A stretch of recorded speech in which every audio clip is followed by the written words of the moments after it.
یہ 532 ہجری کی ایک تاریک رات کا واقعہ ہے۔ اس وقت نجم الدین ایوب قلعہ تقریب کا حاکم تھا۔ نجم الدین ایوب کا تعلق کردوں کے معزز ترین قبیلے کردیہ سے تھا۔ نجم الدین ایوب آسائش اور عزت و وقار کی زندگی گزار رہا تھا کہ اچانک بدبختی اس کے خاندان پر سایہ فگن ہو گئی۔ تقریب کے حاکم اعلیٰ مجاہد الدین کی طرف سے ایک حکم نامہ جاری ہوا جس میں کہا گیا تھا کہ نجم الدین ایوب اور اس کا چھوٹا بھائی اسد الدین شیر کو اس وقت تقریب چھوڑ کر بہت دور چلے جائیں۔ جب نجم الدین ایوب انتہائی شکستگی کے عالم میں سامان سفر باندھ رہا تھا، اسی وقت محل میں ایک نومولود بچے کی چیخیں سنائی دینے لگی۔ دنیا میں آنے والا یہ بچہ تقریب کے معزول حاکم نجم الدین ایوب کا فرزند تھا۔ کچھ دیر بعد ایک کنیز بچے کو لیے ہوئے نجم الدین ایوب کی خدمت میں حاضر ہوئی۔ امیر محترم، چھوٹے امیر کے کانوں میں اذان دے کر ان کا نام تجویز کر دیجیے۔ کنیز کی بات سن کر نجم الدین ایوب غضبناک ہو گیا اور چیخ کر بولا، میرے سامنے سے لے جاؤ اس منحوس کو، میں اس کی شکل بھی دیکھنا نہیں چاہتا۔ یہ بچہ صلاح الدین ایوبی تھا جسے اس کا باپ منحوس سمجھتا تھا۔ نجم الدین ایوب کی کنیز بچے کو لیے ہوئے اس کی ماں کے پاس پہنچی۔ آقا اپنے بیٹے کی پیدائش سے خوش نہیں ہیں۔ نجم الدین ایوب کی بیوی کے چہرے پر حیرت و فکر کے سائے رزنے لگے۔ آخر میرے بچے میں کیا خرابی ہے؟ وہ خوبصورت ہے، اس کے ہاتھ پاؤں سلامت ہیں۔ نجم الدین ایوب کی بیوی زبیدہ کے لیے شوہر کا یہ طرز عمل ناقابل فہم تھا۔ زبیدہ کی آنکھوں میں آنسو آ گئے اور وہ مامتا کے بے مثال جذبے سے بے قرار ہو کر بچے کے چہرے پر جھکی اور اس کی پیشانی پر اپنے ہونٹ رکھ دیے۔ میرے بچے، تم اس دنیا میں کیوں آ گئے؟ ابھی زبیدہ اپنی بات مکمل کرنے نہیں پائی تھی کہ یکایک کمرے میں ایک باروب آواز گونجی، آپ کو فرزند کی پیدائش مبارک ہو۔ زبیدہ بہت تیزی سے اٹھ کر بیٹھ گئی۔ اس کے سامنے نجم الدین ایوب کا چھوٹا بھائی اسد الدین شیر کو کھڑا مسکرا رہا تھا۔ اس کے چہرے سے گہری مسرت کی جھلکیاں نمایاں تھیں۔ کیا تم اپنے بھائی کے پاس سے آ رہے ہو؟ زبیدہ کا لہجہ اداس تھا اور آنکھوں سے آنسو بہہ رہے تھے۔ میں خوشی کی یہ خبر سن کر سیدھا آپ کے پاس آ رہا ہوں۔ اسد الدین شیر کو کے لہجے میں کسی قدر حیرت تھی۔ آپ رو کیوں رہی ہیں؟ یہ سوال اپنے بڑے بھائی سے کرو، وہ بیٹے کی پیدائش سے خوش نہیں ہیں۔ زبیدہ نے غمزدہ لہجے میں جواب دیا۔ اسد الدین شیر کو کی حیرت میں مزید اضافہ ہو گیا۔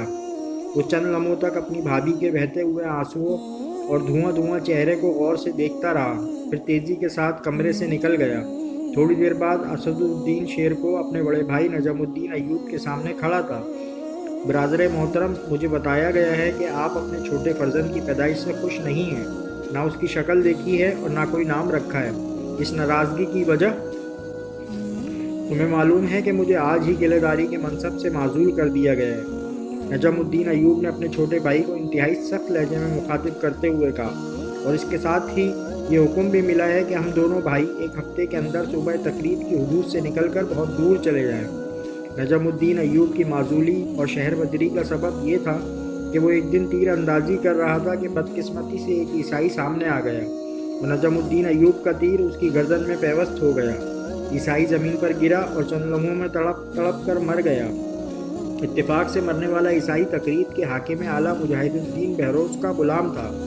نجم الدین ایوب نے بہت عاجزانہ لہجے میں اپنی صفائی اور معذرت پیش کی، مگر بہروز نے اس کی کوئی دلیل قبول نہیں کی اور شدید غضب کی حالت میں حکم دیتے ہوئے کہا، برسوں کی خدمت کے صلے میں بس اتنی رعایت دی جا سکتی ہے کہ تم دونوں بھائی ہمیشہ کے لیے اپنے ناپسندیدہ چہرے میری نظروں کے سامنے سے گم کر دو۔ برادر معظم، یہ سب نوشتہ تقدیر ہے، کبھی تخت شاہی کبھی تختہ مرگ، یہی دنیا کا نظام ہے۔ جب میرا بڑا بیٹا توران شاہ پیدا ہوا تو میں ایک سپاہی کے عہدے سے ترقی پا کر تقریب کا قلعہ دار بن گیا، نجم الدین ایوب نے کہا، اور آج جب یہ منحوس دنیا میں آیا ہے تو میں بصد حسرت و یاس تقریب چھوڑ کر کسی خانہ بدوش کی طرح ایک نامعلوم منزل کی طرف جا رہا ہوں۔ ہم اہل ایمان ہیں، ہمارے مذہب کے مطابق نہ کوئی ساعت منحوس ہوتی ہے اور نہ مبارک، یہ سب اللہ کا نظام ہے اور اپنے نظام کو وہی بہتر سمجھتا ہے۔ اسد الدین شیرکو نے بڑے بھائی کا غصہ ٹھنڈا کرنے کے لیے انتہائی نرم لہجہ اختیار کرتے ہوئے کہا، مت سمجھاؤ مجھے کہ منحوس کیا ہوتا ہے اور مبارک کسے کہتے ہیں۔ نجم الدین کی آواز کچھ اور بلند ہو گئی۔ بڑے بھائی کی طرف سے غیظ و غضب کے اس مظاہرے پر اسد الدین شیرکو بھی خاموش نہ رہ سکا۔ گستاخی معاف، عیسائی غلام کا قتل آپ کے ہاتھوں سے ہوا ہے، پھر اس معصوم بچے کو یہ سزا کیوں دی جا رہی ہے؟ نجم الدین ایوب اپنی معزولی سے اس قدر بدحواس ہو گیا تھا کہ اس نے چھوٹے بھائی کو بھی بری طرح ڈانٹ دیا۔ مجبوراً اسدالدین شیر کو واپس چلا گیا۔ پھر وہ اپنی بھاوج کے کمرے میں داخل ہوا، بڑی سرشاری کے عالم میں بچے کو پیار کیا، اس کے کان میں اذان دی اور والہانہ انداز میں کہنے لگا، یہ میرا یوسف ہے۔ بچے کے چہرے پر ایک عجیب سا نور تھا، بڑی کشش تھی، اسی لیے اسدالدین شیرکو نے بھتیجے کو یوسف کا مبارک نام دیا۔ پھر اسی بچے یوسف نے صلاح الدین ایوبی کے نام سے شہرت دوام حاصل کی۔ یہ ایوبی خاندان پر بڑا گرا وقت تھا۔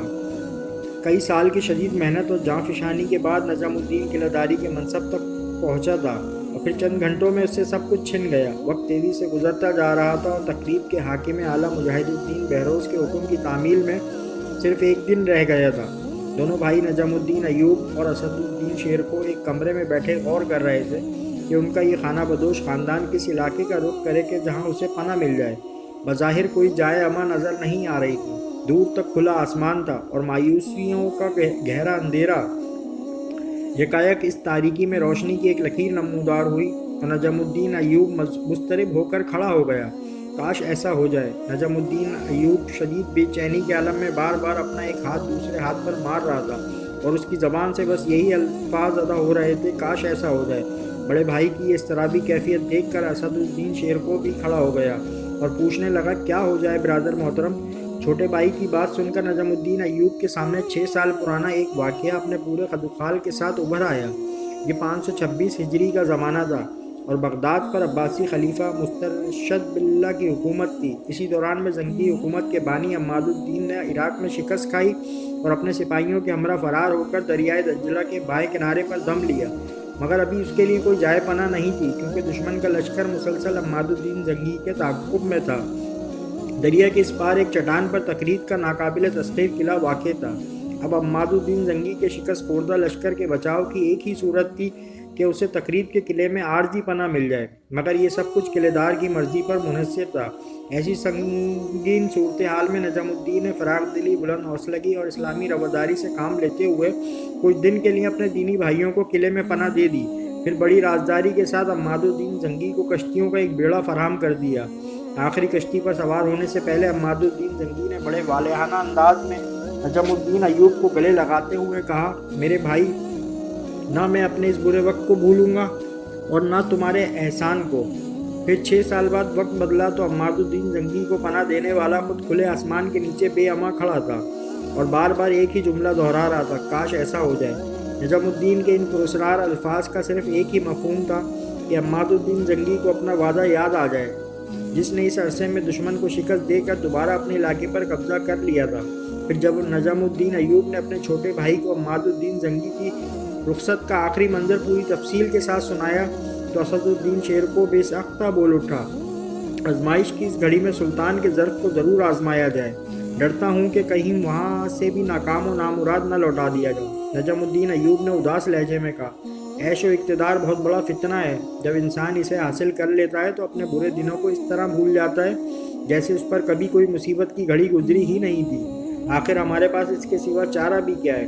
ہمیں ایک بار سلطان عماد الدین زنگی کے محل پر دستک ضرور دینی چاہیے۔ اگر دروازہ کھل گیا تو ہم سمجھیں گے کہ وہ ایک احسان شناس انسان ہے، ورنہ اللہ کی زمین تنگ نہیں ہے اور وہ بڑا پناہ دینے والا ہے۔ اسدالدین شیرکو بڑا اولو العزم اور شجاع نوجوان تھا۔ جاری ہے۔ اگر آپ کو ہماری یہ سٹوری پسند آئی ہے تو پلیز چینل کو سبسکرائب کریں، لائک کریں، کمنٹ کریں۔